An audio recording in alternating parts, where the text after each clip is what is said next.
boy Nathan Train, baby. I think I still got a job after that. Me boy, MMA is breaking it down, analyzing the fights, all the sports cars in town. He's got the locks, be hammering them tight. Big Trotsky, Chris Weedman, it's alright. Break it down, Meat Boy, show 'em how it's done. Analyzing the hits, the battles, the fun. From Nate the Train to the legends in the game. Mano Blanchard's gonna claim the fame. Chris Weedman goes in, snaps his leg in half. What's good, Meat Boys? Yo, let's go. Episode 167. Last week, Meat Boy, there was some pretty good action. Another successful meatlock, obviously, which we can get into in a sec. But it was ESPN Vegas 89 last week. Amanda Hebos versus Rose Namajunas. Anything stick out to you last week? Rose got the snooze fest W. Any fights jump out to you last week? Yeah, I think Rose definitely should go back to 115. She's just not built for the 25. I mean, she's never going to be champ there. If somehow she becomes champ, I will be mind blown, and I will take back my word on that. But yeah, I think she's low-key a bum and donezo. So I think she's kind of coasting until then. And then, McLockson, Parkson, it looked good. I see people saying Usman got that fight. He won it. It was an upset. It was a robbery. Sorry. I don't know. I could see that. I could see either guy winning, but Mick still got it done in my opinion. So that was a pretty good. That was a pretty good dub on his end.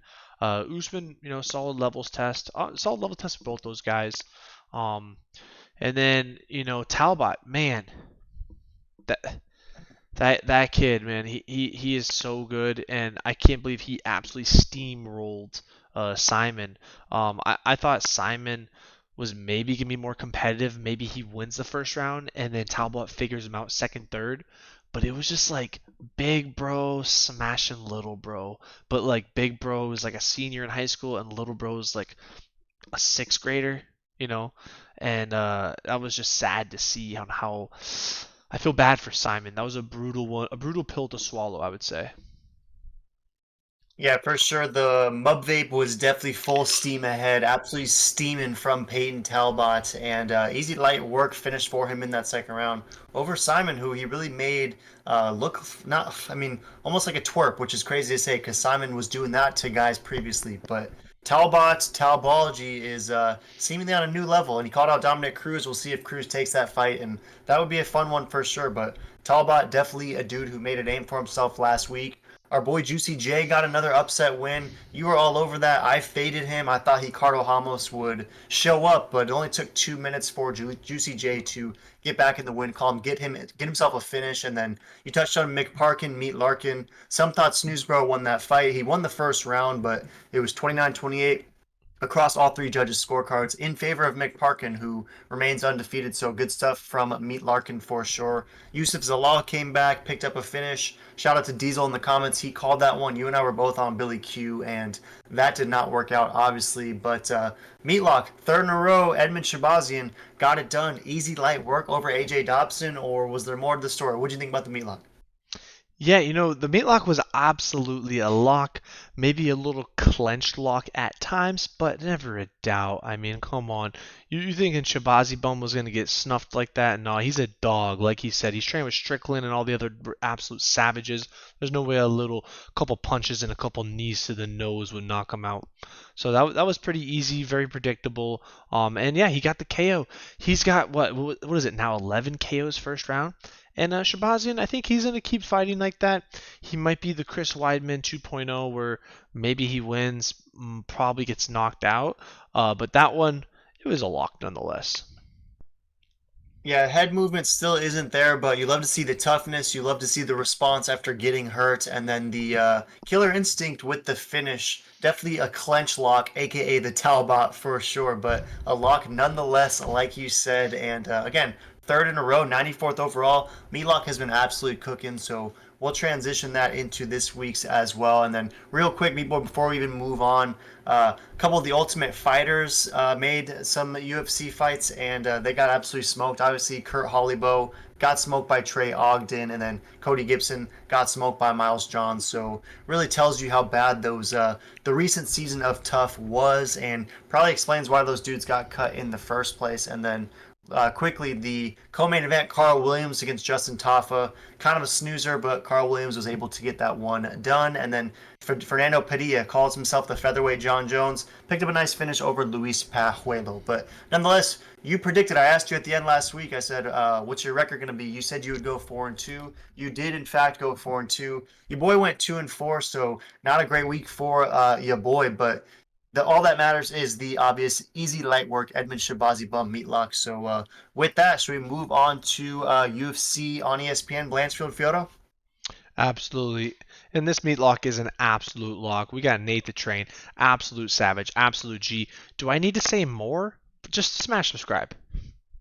Yeah, send us over Nate Landwehr, the Train. It's another absolute dog lock. And on this 3-fight meatlock streak that we've been on, the first one was T-Burrow, which was a dog lock. So we aren't afraid to throw down on the dog when we think it's the biggest lock. And in this one, these would be the longest dog lock, meatlock odds we've ever had, Meat Boy. Nate the Train is coming at plus 180 to Jamal Emmers, who is minus 218. Jamal Emmers is 3-3 in the UFC. He's a guy who alternates wins and losses, and he's a guy who, in our opinion, the odds makers have been trying to push on casuals for a long time. Like, this is the year Jamal Emmers becomes sick, and this is Jamal Emmers' time. But every time he fights against a high-level opponent or fights in a spot that has some eyes on it, he tends to crumble. And while, yes, he did get a finish most recently, it was against Dennis Bazooka.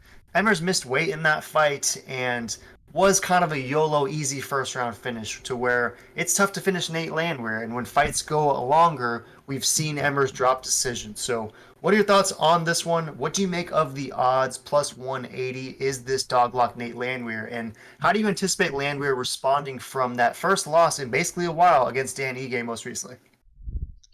Yeah, no, Dan Ige, he really is that next level levels test, and it showed that Nate the Train wasn't ready for it, but this guy that he's fighting is not Dan Ige 50K. This guy is an absolute bomb. I'm very surprised to see the odds being so juicy, and there's nothing better than a dog lock. I mean, the tendies are flying, the slabs are grilling, the coal has been sparked.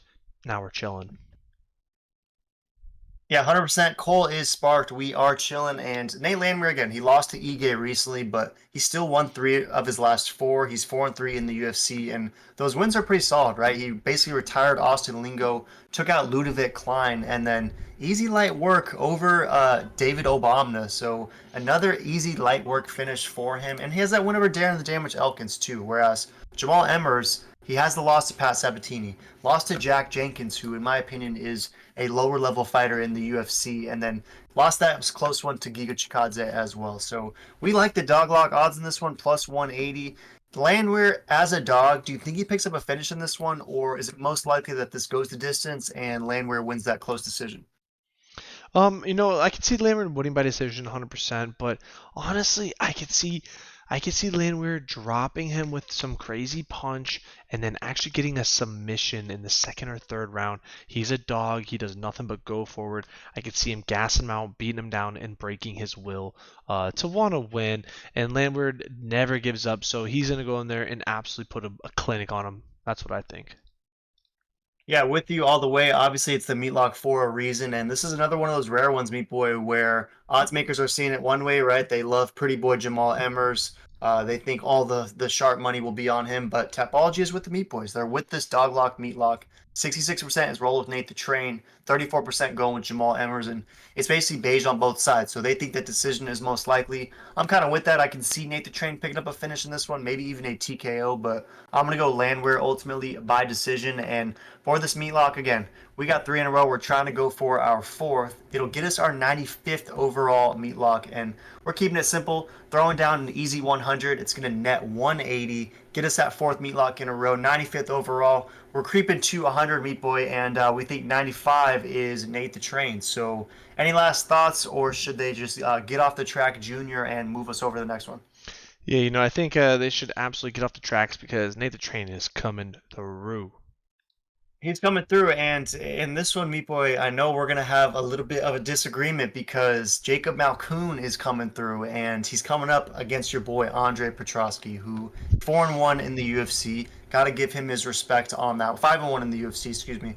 Got to give him his respect on that one. Has wins over Gerald Meerschaert, over your boy Fofau. Pretty good stuff initially, but we just saw him fight against Pajeda, and the fight was over in 66 seconds. Easy light work for Pajeda in his debut in the division, and he's taking on Malkoun, who is technically 3-3 in the UFC, but he's basically 4-2. He's a minus 218 favorite, and I say he's basically 4-2 because last time we saw him was just a couple months ago, and it was against Cody Brundage in a fight where, similar to Brian Battle versus Ange Lusa 2 weeks ago, Cody Brundage was getting absolutely smoked by Malkoun, eats one little dinker elbow to the back of the head, finds the escape route, and leaves with the DQ. So technically Malkoun takes the loss in that one, but in my opinion, that's like saying Ange Lusa won against Brian Battle. So this one's not tough for me because I think that these guys stylistically have very similar fight styles. You, however, think that Petrosky is a better version of that fight style. So give me your best pitch. Why do you think Petrosky gets this one done? And how do you justify if he is a lock, he's plus 180? Yeah, just to put it in simple MMA math terms, Mamba barely went the distance with Nick Maximov, while Andre Petrosky absolutely decimated first round and a Kana choke submitted Nick Maximov, and everyone thought Nick Maximov was the next, well, was the Bo Nickel before Bo Nickel, and now you got Andre Petrosky as number 2 right there. And as long as he's not fighting the GOAT, Michel Pereira, I don't see how Andre loses this. Andre is, the Apple at what he does, while Jacob is the Walmart at what he does. But they're pretty similar fighters. Both their striking is pretty bad. Their grappling is their bread and butter. Andre is going to be a powerhouse. If Jacob Malkoun can keep Andre Petrosky on the ground and control him and dominate him, that is going to blow my mind. I mean, Andre Petrosky's grappling is so insane, so strong. He trains with Sean Brady, who arguably is the GOAT of that division, of 170 division when it comes to the wrestling game. I mean, he made Mr. Cheeto Boy look like like he's never wrestled before, and he's an ASU wrestler. I just couldn't believe that they're trying to say Jacob Malkoun is better. I'm very lost. I think Andre Petrosky either knocks him out or just ragdolls him for 3 rounds decision. It might not be that entertaining because both these guys don't really strike, but I think Andre will do more stand-up striking. I just don't know. It'll be very interesting. If Jacob tries to stand and strike, he's going to lose. If he goes to the ground game, he better hope that he's better than Petrosky. I just don't see it. I just don't see how he can be better. Yeah, so a couple things there. You said if Malkoun decides to stand and bang, that he for sure is going to lose that stand-up affair against Petrosky. What gives you so much confidence that Petrosky will be a levels above better striker than Mamba? Yeah, Andre Petrosky is way better when it comes to the striking. I mean, he almost knocked out GM3 multiple times, and GM3 low-key has a nice boxing. And Jacob Malkoun, the only person he can outbox is Nick Maximov because he lost to Cody Brundage, he lost to Brendan Allen, which, hey, no shame in that. But also he got knocked out by Phil Hawes, and that one is not aging well because Phil Hawes is definitely no hype. He might have been hype, but now his nickname no hype, literally it makes sense now. Zero hype behind that kid. Truly unfortunate for him. But yeah, I just don't see how any way Jacob is going to win this unless somehow Andre Petrosky gets DQ'd and maybe bites him in the arm.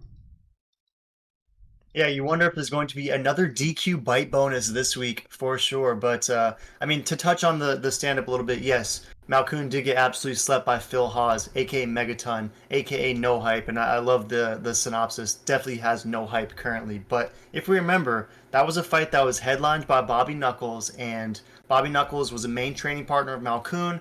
Essentially, the UFC was a fight or two short on the main card. Bobby Knuckles said, "Yo, I have this training partner. He's pretty bad, Jacob Malkoun, but he's ready to fight anyone."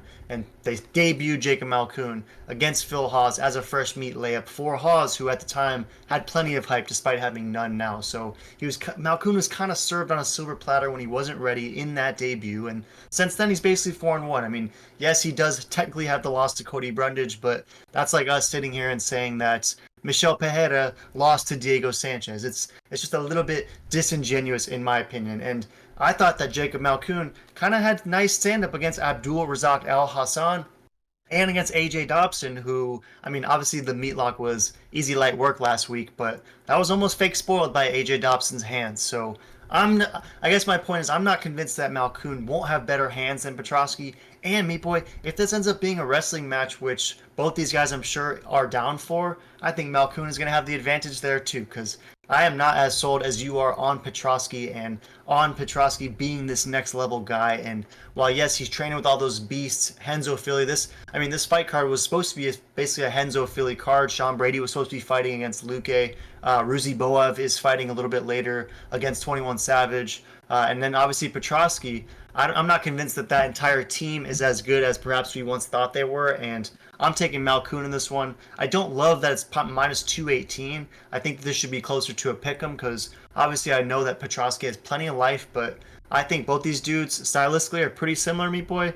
I just give the slight edge literally everywhere to Jacob Malkoun because until Petrosky comes back and really smokes someone, then I don't know. I'm not convinced because Malkoun has been smoking dudes, and Petrosky's eking out split decisions against GM3 and beating guys like Hu Yaozong. So I don't know, Meat Boy. I'm taking Malkoun. I think he gets the decision in this one. Am I tripping? Is Petrosky really that dude? Petrosky really is that dude, and wouldn't surprise me if he submits Malkoun first round like he did to the hype train Maximov. But yeah, let us know if Mr. Spartan is gonna get it done or Malkoun. Yeah, let us know if it's Spartan or Mamba. And, quickly before you move on to the next fight, Tapology has your back too, Meat Boy. 67% is going with Petrosky. Only 33% is rolling with the big favorite Malkoun. So they're all over it, similar to how they were all over Nate the Train. We'll see if we're all over the wrong stuff. But nonetheless, move us over, Meat Boy, because Bang Bang is next. Chidi Njokuani is taking on Reese McKee, who is back in the UFC. Every time he fights in the promotion, he loses. He usually gets ragdolled. And this time he's fighting against an absolute power-punching striker of Chidi Njokuani, who is 2-3 in the UFC, though. Like, he has lost 3 in a row, and despite coming into the promotion with 2 back-to-back performances of the night, easy work first-round finishes, he's lost 3 straight, and while yes, they were the pretty tough guys, right? My boy Oleg Zaychuk, he got finished. Albert Duraev, he lost a very close, controversial split decision, and then got finished by our boy RoboCop in a fight where Chidi was basically winning, had split RoboCop's head open, but wasn't enough to take the batteries out of Gregory Rodriguez. But nonetheless, he's lost 3 straight, and he's taken on who, in my opinion, is basically fresh meat for him. It's Reese McKee, who loses every fight and is back into the UFC. I mean, if you remember, this guy got fed to Hamza on short notice, then lost to the great White Morono, went back to Cage Warriors, went on another fat run, came back to the UFC, and now got smoked again by Ange Lusa. So it seems like every time he comes back to the UFC, he's getting smoked. I think it's more the same here against Chidi, but any value for Reese McKee, the younger fighter, the longer fighter at plus 120, or is this the return fresh meat Chidi layup that Njokuani needs? Yeah, this is a fun fight, an interesting fight. Man, I thought I thought he had the dub when he opened the third eye of RoboCop, but little did we know he unleashed the beast and got snuffed right after. I think they're trying to give Chidi a free win. They got to build him back up. He's a hype train, and McKee is an absolute bomb. They brought him back just to get snuffed by Chidi. Chidi wins by KO first round. Yeah, I'm kind of with you. 67% is thinking the same way too. Njokuani, all the Tapology backers are rolling with him. 33%, meanwhile, rolling with Skeletor Reese McKee. But there's a lot of brown on both sides. Any chance this fight goes over 1 round, or is this one of those under 60-second bangers that you think Chidi could cap on, or any chance this goes over 1.5 and maybe it's a little bit longer than some are expecting? I could definitely see ending in the first 60 seconds KO, but I just don't see it going past the first round. Could be second minute, third minute. I'd be very surprised if it gets into the final minute of the first round. Yeah, it's gonna be interesting to see what Reese McKee will do if he can survive that first round. Like, is he gonna try and maybe grapple with Njokuani, or is he gonna go out there and just use those long libs to try and stand and bang? I think if he does that, he's kind of playing with fire because Skeletor usually is the bigger, longer guy in there, but Chidi Njokuani is kind of a beast, right? 6'3", 80-inch reach, has those nice stabbing, sniping punches and kicks to go with it. So I think it's bang bang Skeletor. Skeletor's head's coming off if he tries to go that route. But I'm going to roll with the Meat Boy. I'm going to take Chitty. I'm going to take him, however, by second round finish. I think that somehow Skeletor finds a way to stumble around the ring, survive 5 minutes, and then once that second round starts, I like Chitty to put his lights out early. So I'm going to go Chitty, second round KO. Tapology's seen it the same way. Not a lot for us to offer on that one. Should be Chitty bang bang finish, eh? Yeah, chitty chitty bang bang, finish, wang wang.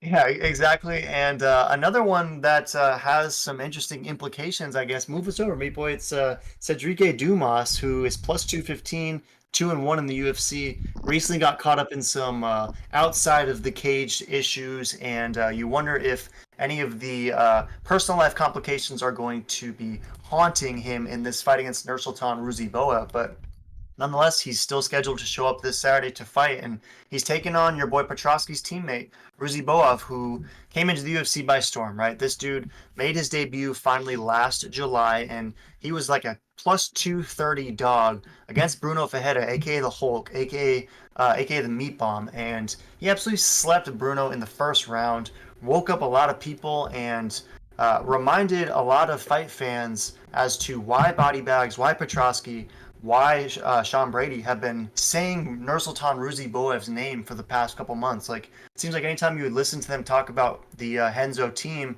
we would hear about Basil Halfass, we'd hear about the young kid Soto, and we would always hear about Nursultan Ruziboev, who they said was like, just give this guy a chance and he's going to go on a UFC run. And what does he do? He gets a finish as a dog in 60 seconds against a very tough fighter in Hulk. So this is a guy in Ruziboev who came into the UFC by storm, and the dude has over 40 fights professionally already, so makes sense why his teammates were like eager for him to finally get a shot. It's like, this dude has a Michel Pajeda-like record, give him a UFC opportunity, and he took it and ran with it. But he's taking on Dumas, who was a Contender Series guy, had a lot of hype, really struggled in his debut against Josh Fremd, and then since then, so basically Fremd just took him down, held him down, really frustrated Dumas, and since then Dumas has been doing that exact same thing to his opponents, right? It was interesting to see him do it to Cody Brundage, because Brundage, we know, is like this all-American stud wrestler, yet Dumas was able to just basically sit on him for the entire fight, and then he did the same thing to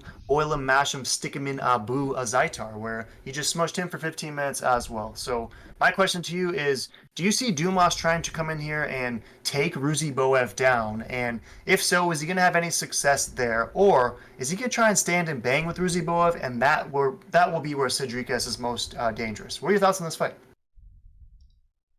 Yeah, no, this is a fun fight, great fight nonetheless. And man, Dumas, I was pretty hype on him when he first won the Contender Series, but then he looked like a bomb. But then now he's kind of bouncing back, and there's a reason why the odds are what they are. And you know, Ruzy Boy, I think, is going to absolutely beat him to a pulp and put him back to, maybe send him to PFL or BKFC. I feel bad for Dumas. He ain't gonna be collecting the second half of his paycheck this weekend. I'll put it like that. Yeah, this one's very interesting, and I was surprised by the odds, right? Plus 220 basically is the Reaper. Ruziboev is essentially around minus 270 on some books, which to me is kind of crazy. Like, the dude was plus 230, and now suddenly he's minus 300. It's just a massive flop. But I guess that tells us that the odds makers knew they got that first one wrong, and they're not pulling any punches in this one. But in addition to the odds being surprising to me, Tapology, 93% is super bullish suddenly on Nursultan Ruziboev, and majority of it is copper for that sub. So do you see a best pathway for Ruziboev being a submission, or can you also see him winning by TKO? Can you also see him winning by decision? If you're picking Ruziboev, what would be the method, do you think? I gotta go with a finish. Now, what finish? I would imagine a KO. I don't know. Dumas is a pretty big dude, so it'd be very fascinating to see if it goes to the ground and Dumas gets ragdolled. If it goes to the ground, maybe Dumas might even have the upper hand, but I think this is going to stay on the feet. Um, and I think he's probably going to go decision, but maybe a KO. I don't know. Dumas is a tough guy. Yeah, he's a tough guy, and to your point, I'm also curious to see what this fight looks like on the ground because Dumas's bread and butter these last, 6 rounds, I should say, was basically all the groundwork. But can he do that against Ruzi Boev, who, again, to not always harp on the Renzo Gracie wrestling and grappling they have there, but a lot of talent, right? Petrosky, who I know you love, and obviously Sean Brady and body bags as well. So you got to imagine Ruzi Boev will probably be schooled in that world too. But this one's close for me. If there weren't the outside the cage situation and distractions going for the Reaper, I might actually lean towards him on this one, but I just see Ruzi Boa finding a way to impose his will on the Reaper, and I'm with you, Meat Boy. I think he gets likely a third-round finish in this one. I can see a world where the Reaper puts up a fight, but ultimately gasses near the end, so I'm going to go Ruzi Boa, third-round finish, but I don't like the odds at all. I mean, I want to see... Yes, I was impressed with Nursultan Ruzi Boa against the Hulk. Absolutely smoked him. I want to see a couple more UFC fights before I'm ready to justify Nursultan as a minus 300 favorite, especially against a guy like Dumas who has shown an ability to get better and better across multiple UFC fights. So I'm with you. Going Ruzi Boev. Any last thoughts on that one? No. Fun fight, great fight nonetheless. Ruzi Boa probably is going to get it done. Yeah, he's probably going to get it done. And in the next one, Handsome Squidward, Blindado, Bruno Silva. I think he's getting this one done too against Chris Weidman, who, I mean, what can you say about the All-American Chris Weidman? A legend. I mean, former champ. This is the guy who was the first to essentially beat Anderson Silva when Anderson was on his peak of hype, besides obviously when Chael beat him prior to that, fake beat him. But Chris Weidman starts 13-0, and when you look up his record right now, is 15-7. So it's very crazy just to see what this game can do after some time. The fact that Chris Weidman's lost 7 of his last 9 contests, 4 of his last 5. I mean, it's been pretty rough for Chris Weidman. There was the gnarly leg injury sprinkled in between there, and since return, he lost to Brad Tavares, and it was a unanimous decision, and that was a fight you and we meatlocked. I believe we meatlocked Brad Tavares, and we said that it was a fight that maybe Chris Weidman would survive and be stoked about, and that's exactly what happened, but he still got dominated across 15 minutes by Brad Tavares, who it's Brad Tavares, and he's taking on Bruno Silva, Handsome Squidward, who at minus 285 is 4-4 himself in the UFC. And if we're keeping it real with Chris Weidman, you got to do the same for Bruno Silva. I mean, it's been pretty rough for him lately too. He's lost 4 of 5, just got absolutely smoked start to finish by Sharpudin Magomedov, and that was a fight where Shara Magomedov basically just took down Bruno Silva and held him there for 3 rounds. And if you know anything about Chris Weidman, he's an All-American wrestler and has the MMA wrestling and grappling to do that to opponents, or at least he did have that ability at one point. So what are your thoughts on this one? Is there any chance that Chris Weidman sees what Sharapudin did to Silva recently and is able to implement a similar game plan and have some success against Handsome Squidward? Or is Handsome Squidward coming to just smash the rock on Patrick's head? I think Handsome Squidward is going to absolutely knock out Mr. Weedman first round. Truly unfortunate, but I think it's going to happen. I hope Weedman, retires after this brutal KO. I hate to see it, but if Weedman does get it done, it's going to be by a very boring, desperate, kind of sad decision. He is a really good wrestler, so he could just hold him, snuff him out, and lay on him for, every round. But I gotta imagine, Mr. Squidward, with all those tentacles, he should be slipping and sliding and most likely get the KO with that glass jaw chin of Mr. Weedman. Yeah, you would hope that Silva can sliver out like the Alaskan bullworm, but you just never know when a guy like Chris Weidman is on top and is able to really get his hips involved, what he can do to a clearly anemic wrestler like Bruno Silva. But I like how you described if Chris Weidman can get this done, it's got to be by sad, desperate decision for sure. I think Weidman by decision is the only available All-American prop in this one, if there are any even in play. But nonetheless, I mean, I don't love minus 300 nearly for Bruno Silva either, because nothing Blindado has done recently justifies a minus 300 spot for him. But if we do a little bit of MMA math, which again, hit or miss, MMA math disclaimer, but Bruno Silva, what was his last win? Against Brad Tavares. He absolutely finished him. Easy light work, performance of the night. Whereas Brad Tavares then a couple months later smokes and goes the distance against Weidman. So that to me suggests a lot, because even though Bruno Silva perhaps isn't the fighter he once was when he went on that initial 3-fight win streak in the UFC, but is he still a little bit better than Chris Weidman at this point in their careers? I gotta imagine that is the case. So in this one, I'm with you, Meat Boy, taking Squidward all the way. 88% is going with Silva as well, and it's majority Brown for the KO. So they think that the Silva lights out Chris Weidman situation is happening early and often. Do you too see Silva by KO being most likely? Yeah, most likely. I just don't see any way. I don't see him winning a decision. I see him only winning a KO, and I only see Weidman getting a decision win, but a very boring, unfortunate win if he does. Yeah, I like that a lot. I think that if you're somewhat bullish on Weidman at all, then I think the over 1.5 plus Weidman is probably your play, or just Weidman by decision. But I think those are still kind of a stretch. I'm taking Bruno by a finish, and hopefully, if it is a brutal ending, the likes of which we're anticipating it being, maybe Chris can hang him up. Hopefully, he can, step into a commentary role, because I know that that could be something he excels in. But gotta imagine the time is ticking for Chris Weidman, so I'm taking Chris Weidman to lose this fight by finish. Bruno Silva is who we're rolling with. Any last thoughts on this one? No, this is a fun fight. RIP Weidman. We'll catch him at BKFC versus Jake Paul very soon. Yeah, we shall see him then. And speaking of, it's the co-meet. Vicente Luque is basically a slight favor. Essentially, it's a pick 'em in this one against Joaquin Buckley, who is stepping up on short notice. Respect to Buckley. This was supposed to be Sean Brady's fight, but Sean Brady had to pull out, abandon his Philly teammates, and allow Buckley to assume the role. And in this one, Buckley is riding a 2-fight win streak. Luque is also coming off a recent win against Rafael dos Anjos in a great fight for Luque. I thought that he looked good, especially having lost 2 straight before that to Jeff Neal, who finished him, and to my boy Bilal Muhammad, who absolutely smoked him, ragdolled him for 5 straight rounds. Easy light work, put some respect on Bilal's name. But nonetheless, Buckley, 2-fight win streak, took out Morono, took out your boy Fiallo. This is a great levels test. I see 2 dudes basically meeting in the middle.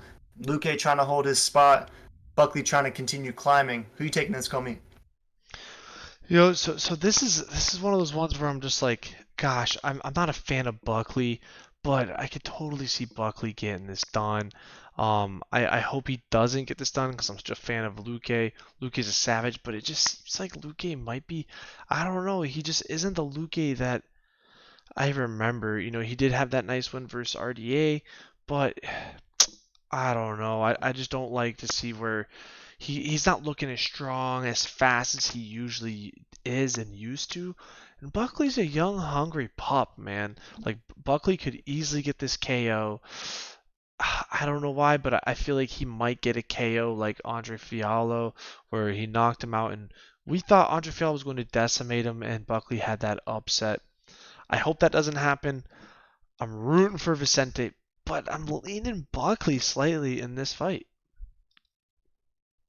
Yeah, and one thing I guess with Luque is a lot of his wins were against like OGs and veterans and tough guys, but kind of aging veterans at that, right? Like Woodley, end of his career. Chiesa, is probably close to 40s, like 36 or 37 now. And Nico Price, Mike Perry, some older dudes. I mean, he does have the nice win over Randy Brown when Randy was still probably just in his early 30s. But to your point, young, hungry killer Buckley, who is riding a nice fight win streak. This one is tough for me and makes sense why the odds makers are seeing it as a true pick'em. But Tapology's seen a different story. I mean, boy, they think that the silent assassin, Vicente Luque, is going to go through and absolutely smoke New Mansa, Joaquin Buckley. 72% is rolling with the silent assassin. Pretty diverse. Some think Brown KO, some roll with the sub, and then a slight majority going with the beige decision. of the 28%, it's basically all Brown for the KO. So are you at all surprised, even though Vegas has it as a pick'em, that Tapology is overwhelmingly bullish on Vicente Luque? Yeah, I'm pretty surprised to see how bullish that is because, I mean, it's not like Vicente Luque's record looks terrible, right? He's lost to two really good fighters, but like you said, those fights before that he was winning, they weren't versus the most peaked forms of those fighters, and that's where it kind of can be deceiving. And I just watching Vicente Luque to 5 years ago, Vicente Luque, he just seems weaker, slower, worse gas tank. The drive and like the chin isn't there anymore. I don't know. I just get a little hesitant to jump on Vicente Luque when he goes versus a younger, up and comer. And Buckley can, he can throw a meat bomb. And as much as I don't like Buckley, I think he might actually get this. Yeah, and another thing with this fight is, it's a co-meet, but this is just a fight night, right? And this is a 3-round fight. Sometimes, lately on pay-per-views, we've been seeing some, co-main 5-round fights. And I think if this was a 5-round fight, that actually might work to Luque's advantage because he's a guy who can clearly go 5 rounds and is still clearly tough in those later moments. Whereas we rarely see Buckley hit a 3rd round, let alone have to fight in a 4th and 5th. So I think that if this was 5 rounds, it might be a different story. But I'm with you, Meeple. I'm gonna take Buckley in this one. I like him as basically a slight dog, but it's tough for me to part with any Skrill in this one either way because obviously there's pathways for Luque. This could be a levels test, like that's way too much for Buckley, and perhaps we're just overvaluing the youth and the hype and the explosivity that Buckley is bringing. But I'm sort of seeing the same things that you are. I see a guy in Luque who I don't say he's plateaued because the level if he has plateaued, the level that he's done so at is still very high level. But you just wonder if Buckley is still climbing that mountain, and where Luque is off chilling, catching the view, catching his breath. Buckley's still heading for the pinnacle. So I'm gonna take Buckley in this one. I think it's gonna be a decision though. I like this one going the distance, and I think Buckley by decision. There might be some curious numbers for that. So I'm gonna take Buckley decision. Do you think Buckley gets a finish? Yeah, if it goes a decision, man, that would honestly blow my mind. I feel like one of these guys are getting knocked out, but I think Buckley could get that knockout victory. Um, that'd be really lame if he just plays it super safe. I know kind of a recent fight, it seemed like that's what he did. He didn't have that killer instinct. He kind of just played the point game. But I think with how sus both these guys' chins are, someone's getting snuffed, and I think it's going to be early and often. Yeah, it could be for sure. Let us know down below if you think it's ending by finish or if it's going the distance. Meat Boy has Buckley likely by finish. I'm taking Buckley by decision, but should be a banger of a co-meet. And lastly, Meat Boy, move us over. I mean, this is the fight that this entire card was built around. And while, yes, it is an Apex card, it's still a headlining and essentially a title fight eliminator bout between Manon, the boast of the beast, Fiorot, taking on Aaron Blanchfield, aka Cold Blooded, who I know you were impressed with when she fought most recently, and I was too. I mean, this woman's 12-1 in the UFC, 12-1 overall, undefeated in the UFC, and is riding a beautiful 6-0 fight win streak against Manon in this one, who herself has the exact same record, right? She's 11-1, has a fat win streak herself, has never lost in the UFC as well. So UFC giving both these women the opportunity to proclaim themselves to be the next challenger and really step up in competition. But what are your thoughts on this one? Blanchfield is minus 198. Manon Fiorot is plus 164. Do you see any dog value for the French fighter, or is Blanchfield similar to how she's been doing to most fighters she faces? Is she also going to ragdoll Manon? Yeah, no, Manon as the dog, I mean, that's great. That is absolutely amazing for all the casuals out there, all the field riders, all of the, you know, people that don't know what they're looking at, because Aaron Blanchfield is going to absolutely ragdoll this poor girl, and I can't wait to see this because I see everyone, oh, Fiora's the GOAT, she's the best striker, she's the future best, she makes everyone look terrible. I don't see it. So either I'm the casual or everyone's saying it's delusional because Blanchfield, I think, is going to submit her or TKO ground and pound literally in the first minute or two. This is going to be a one-sided molly. I wasn't sold on Blanchfield until that last fight. I'm all aboard the hype train. No one's beating this chick. She is so strong, and also she's good. She can make those adjustments. Maybe Manon looks good first round. Maybe she throws some nice kicks, some nice movement. She's got long range. She's a striker.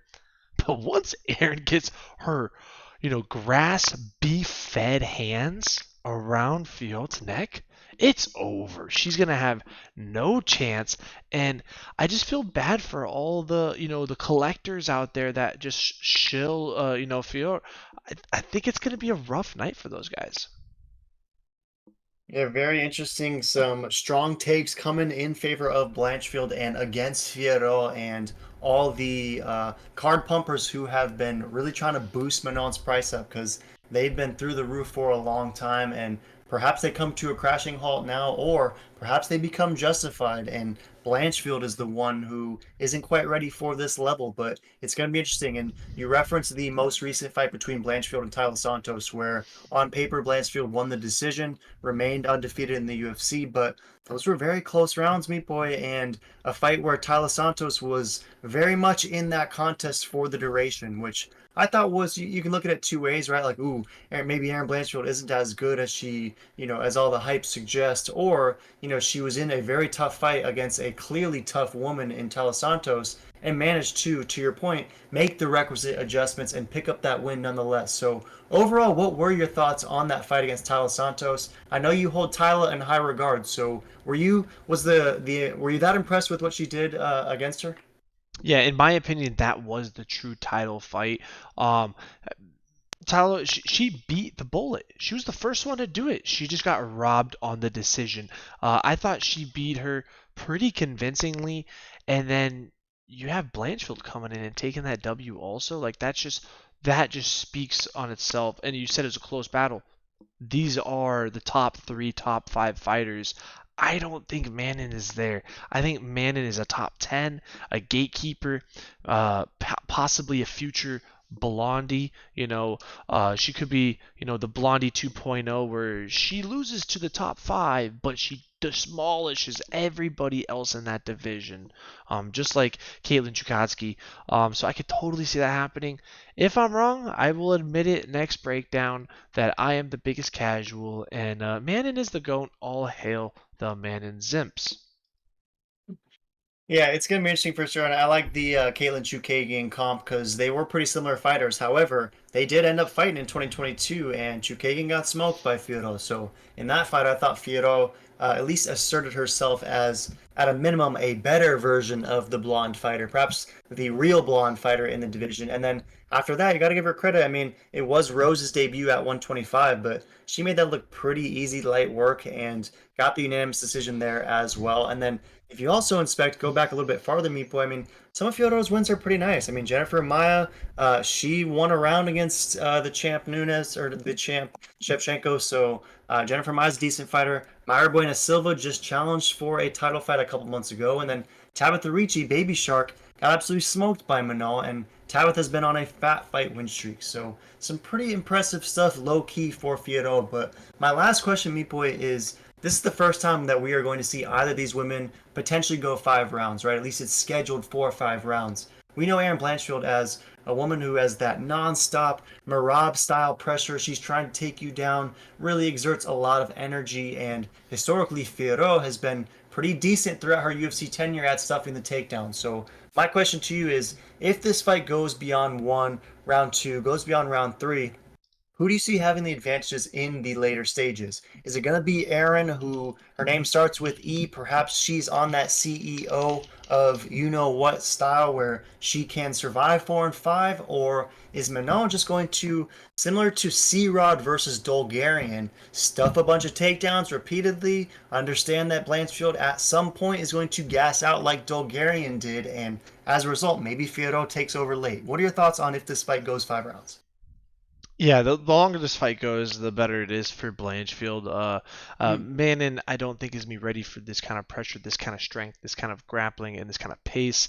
While Erin will definitely be capable, will definitely be ready, and I think I don't even think it's gonna go past the first round. It's gonna be very sad to see light work, burly, grass, beef fed hands get wrapped around Manon's neck and she's going to sleep. It's going to be a very sad day for all the Manon shills. I mean, when you look at Manon, yeah, her record looks beautiful. She beat Rose Namajunas. She was the champ at one point. But who has she fought that is a grappler that is even close to Blanchfield? She hasn't.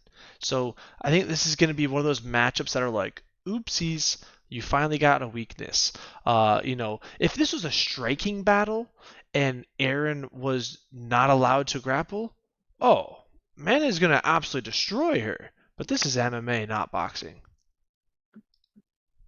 Clearly MMA, not boxing, and definitely a good fight, Meat Boy. One that I think the odds make sense. I think Blanchfield at around minus 198 makes sense. I think Theodore around plus 170 makes sense as well. And Typology seeing it just like you are, 80% rolling with cold-blooded Blanchfield to take out the beast, and only 20% is rolling with Theodore, a lot by decision. If you're taking Blanchfield, you're convinced it's early and often, maybe first or second round TKO/submission. Is that the official call for cold-blooded? Yes, 100%. I think early and often, first, second round max, and I think it's going to be a submission, maybe TKO ground and pound. Definitely will be a finish on the ground, though.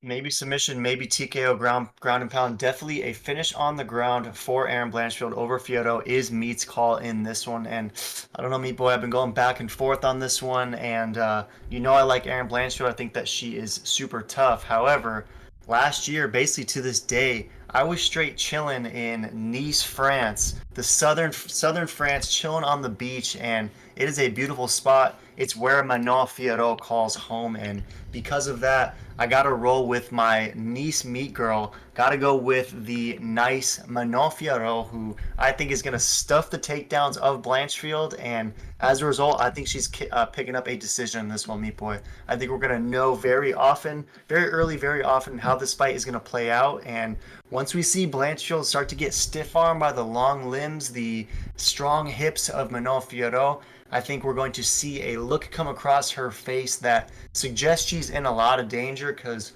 when she's unable to get that Marab-style takedown offense going against the Beast, I think the Beast is going to take Cold-Blooded's heart straight from her chest, Bigfoot style. So I don't know, Meat Boy. I'm riding all the hype beasts. I'm going with the Manon shills, and perhaps this is the fight where she really is exposed. I know that's clearly where you're lingering towards, but I don't know, Meat Boy. I think this might be too much too soon for Blanchfield, so I'm taking the dog in this one. Am I tripping pretty bad?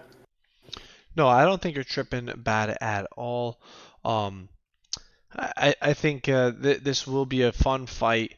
I don't think it'll be a close fight, but it'll be very interesting to see what everyone says after this weekend.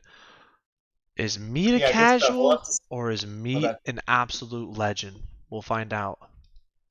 Yeah, my bad. I didn't mean to cut you off, but for sure, we'll find out who the true casual is or who the true legend is nonetheless, and it's going to be a good one. So let us know in the comments if you think Firo is cashing as a dog, or if cold-blooded Blanchfield truly is that cold-blooded. Nobody in this division is going to stop her. And real quick, lastly, Meat Boy, if you're taking Blanchfield to get this one done, she probably gets a title fight next. Is she the next champ in 2024? I feel like she's got to be. I feel like they're kind of setting this up. Blanchfield gets this. She wins the title, easy light work, and then Tracy Cortez comes in and Blanchfield tries to get that L back. Very surprised to see that Tracy Cortez has not had that title shot yet with such an insane fight win streak, but it almost seems like they've been waiting for this moment because that is going to sell. Because Blanchfield can't sell nothing more than a hay of grass, while Tracy Cortez definitely puts people in their seats. Yeah. Yeah, she puts them in their seats, to put it mildly, for sure. And it's a stacked 125 division, right? I mean, there's a lot of fun happening there. Grasso is a great champ. Macy Barber's on the come up. Rose picked up a big win last week, so a lot of good stuff in the division for sure. But this one is definitely the opportunity for these women to set themselves apart from the pack, so to speak. So some fun fights this week, Meat Boy. Yo, 2 straight weeks. I asked you 2 weeks ago, what's your record going to be? You said 5-1. You're basically 5-1. Last week I said, what are you doing? You said 4-2. You went 4-2. We broke down 7 this week. What's your record after this week? Mystic Meat, I predict T-Stings, and I think this weekend I will go 4-2 again. Yeah, breaking down 7 fights, so perhaps Meat does go 4-2, but nonetheless, I'm saying I'm gonna go 5-2 this week, Meat Boy. We'll see how it turns out, but if you truly pick this one, despite there being 7 fights, and there's a no contest in there, and you actually go 4-2 despite us breaking down 7, then you truly are Mystic Meat. We'll have to add Mystic to the text for sure, because that'd be next level mysticism, nonetheless. But any last thoughts on this pretty scrappy card? No, for sure 4-2. Miss it, Meat. Back at it again. Thumbs up. Smash subscribe if you think Meat is a casual. Smash subscribe also if you think Meat is not a casual. Appreciate you guys, and check out the next week video.